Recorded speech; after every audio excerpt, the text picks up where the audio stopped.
अस्सलाम वालेकुम नाज़रीन, मैं हूं राव बासित अली। 12 घंटे की अहम अपडेट्स के साथ मैं आपके सामने हाजिर हुआ हूं। पाकिस्तान और अफगानिस्तान के दरमियान बर्फ पिघलने के बजाय शोरे मजीद भड़क रहे हैं। पिछले 12 घंटों में ऐसी ऐसी सनसनीखेज खबरें सामने आई हैं कि आपके होश उड़ जाएंगे। आज मैं कच्चा चट्ठा खोलूंगा उन लोगों का जो अफगान सरजमीन इस्तेमाल करके पाकिस्तान को धमकियां दे रहे हैं, साथ ही साथ उनका भी जो पाकिस्तान की नमक ख्वार बनकर दुश्मनों की गोद में जाके बैठ जाते हैं। वीडियो को आखिर तक देखिएगा, अच्छी लगे तो शेयर कीजिएगा, बेल आइकन को प्रेस करना मत भूलिएगा। सबसे पहले आज की सबसे इंपॉर्टेंट और बड़ी खबर की बात करेंगे। तो सबसे बड़ी खबर जो है वो आज की ये है कि अफगानिस्तान ने पाकिस्तान पर हमले का ऐलान कर दिया है। बाकायदा तौर पर ऐलान किया गया है और इसकी तफसील क्या है ये मैं आपको बता देता हूं कि सरहद पर कशीदगी अब इंतहा को पहुंच गई है। जैसा कि आप जानते हैं नाजरीन, अफगान तालिबान के तर्जुमान ज़बीहुल्लाह मुजाहिद फरमाते हैं कि वो पाकिस्तान को अस्करी जवाब देंगे। जी हाँ नाज़रीन, अस्करी जवाब की बात की जा रही है।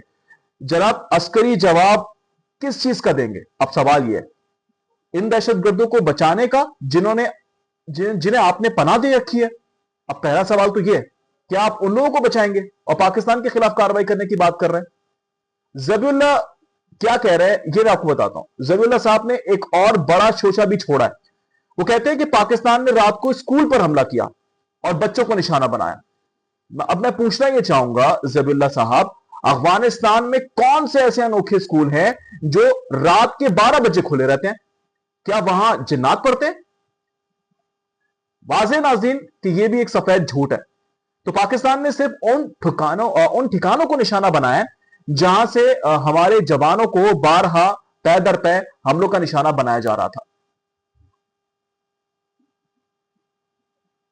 अब एक हमारे सीनियर एंकर है मंसूर अली खान साहब, उन्होंने अपने वीलॉग के अंदर आज ही के दिन एक चैलेंज भी दिया है। मेरा ख्याल है कि उस चैलेंज को सीरियसली आपको लेना चाहिए ज़बीहुल्लाह साहब। उन्होंने आपको दुबई में दावत दी है और कहा है कि दुबई में आए आए बैठ के बात करते हैं, इंटरव्यू करता हूं मैं आपका। उन्होंने ये चैलेंज किया आपको और वो कैमरे की आंखों के सामने बाकायदा तौर पर आपके सामने तमाम तर शवाहिद पेश करेंगे कि किस तरह से अफगान शहरी जो है वो मुलविस पाए जाते हैं पाकिस्तान के अंदर दहशतगर्दाना कार्रवाइयों के अंदर।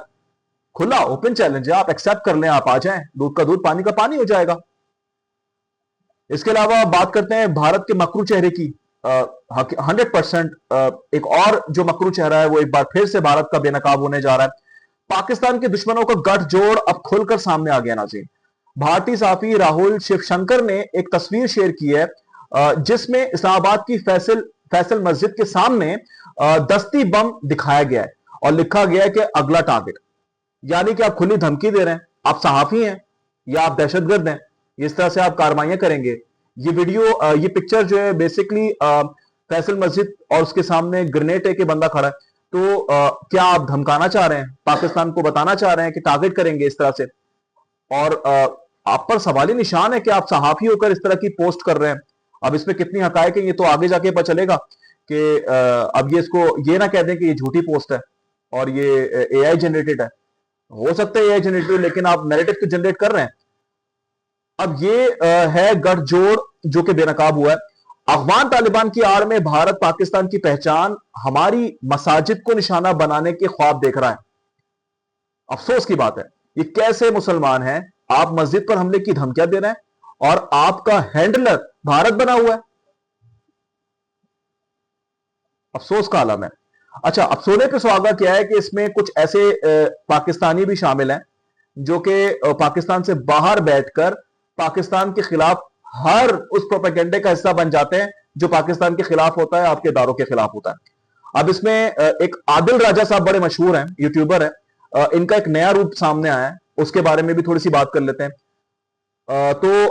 नाजरीन, अब जरा बात हो जाए उन साहब की जो लंदन में बैठकर पाकिस्तान के खिलाफ जहर उगल रहे हैं। आदिल राजा साहब अब अफगान चैनल टोलो न्यूज पर जाके पाकिस्तान की फौज के खिलाफ इंटरव्यू दे रहे हैं, बाकायदा तौर पर बातें कर रहे हैं। आदिल राजा साहब कह रहे हैं जब इंडिया से जंग आदिल राजा साहब की खुसूसियत है, जब इंडिया से जंग हुई तो आपने इंडिया का साथ दिया, आप उनके हक में बोलने लगे। जब अफगानिस्तान से मसला हो तो आप अफगान बयानी की हिमायत करने लगे। आपका एजेंडा बेसिकली है क्या? ये मैं सवाल कर रहा हूं आपसे, मुख्तसर सवाल है, आप इसका जवाब दे सकते हैं। आपका एजेंडा बेसिकली है क्या? और आप पाकिस्तान की हर सिक्योरिटी एजेंसी को झूठा कह रहे हैं, जबकि अक़वाम मुत्तहिदा, यूरोपीय यूनियन खुद कह रही है कि अफगानिस्तान में दहशतगर्दों के अड्डे भी मौजूद हैं।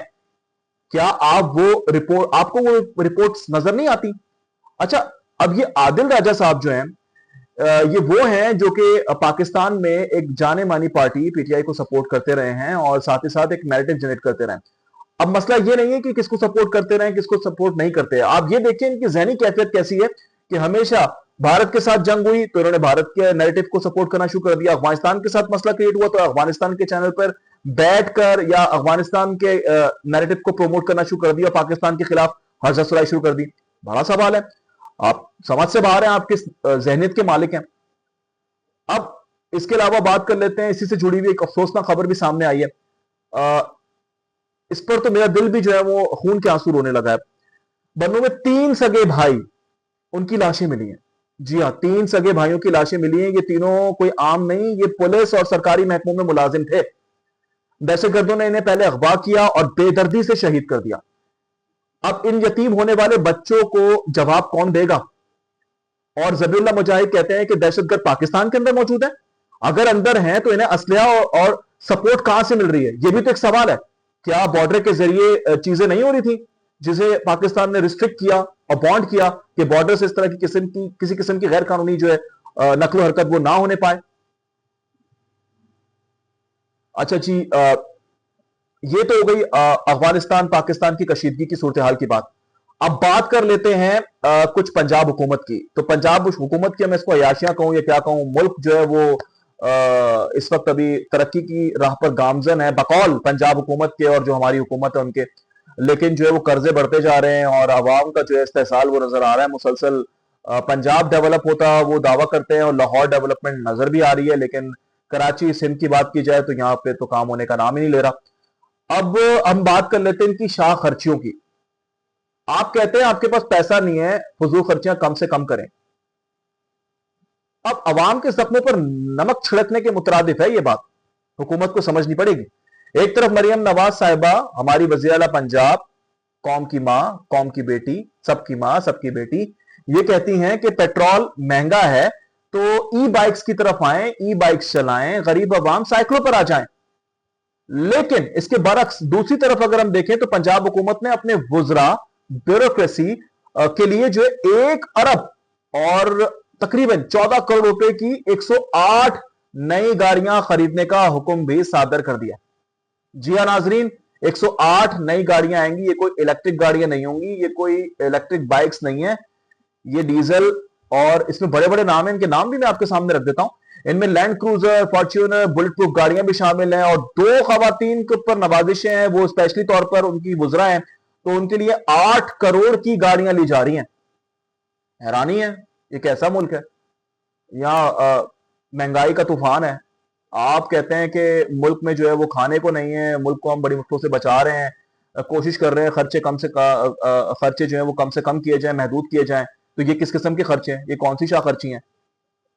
अब सवाल ये पैदा होता है कि क्या ये वुजरा इलेक्ट्रिक बाइक्स का इस्तेमाल नहीं कर सकते या इलेक्ट्रिक गाड़ियों का इस्तेमाल नहीं कर सकते? क्या इनके लिए सादगी के सूल अलग है और गरीब आवाम के लिए अलग है? सोचने की बात है। सिक्योरिटी जरूरी है, माना सिक्योरिटी जरूरी है, क्योंकि पाकिस्तान में ऐसा होता रहा है कि हमारे जो वुजरा है उनको टारगेट किया जाता रहा है, निशाना बनाता जाता रहा है। लेकिन क्या इस गरीब मुल्क में अरबों रुपए की इस किस्म की अयाशी इस वक्त इन हालात में जायज है? तो ये सारी बात है, सीधी सी बात है। इसमें कोई जो है वो दो राय वाली बात नहीं है कि अगर आप चाहते हैं कि अवाम जो है वो सस्टेनेबिलिटी की तरफ आए और कोशिश करें कि अपने खर्चात पर काबू पा सकें और पेट्रोल डीजल की गाड़ियों का कम से कम इस्तेमाल हो, तो सबसे पहले खुद तो इंप्लीमेंटेशन करवाएं मरियम नवाज साहिबा। बाद में बात करेंगे ना कि जो अवाम है वो किस तरह से इंप्लीमेंट करेंगे, वो तो हुक्मरानों को देखेंगे पहले, हुक्मरान क्या करना है। जब हुक्मरान ही उसके ऊपर इंप्लीमेंट नहीं करना चाह रहे तो किस तरह से इंप्लीमेंट करवाएंगे? अब तो ये है नाज़रीन आज की कुछ अहम स्टोरीज जो मैंने आपके सामने रखी हैं। अगर आपको पसंद आई है तो हमारे चैनल को लाइक कर लीजिएगा, सब्सक्राइब कर लीजिएगा, बेल आइकन को प्रेस कर लीजिएगा। पाकिस्तान जिंदाबाद।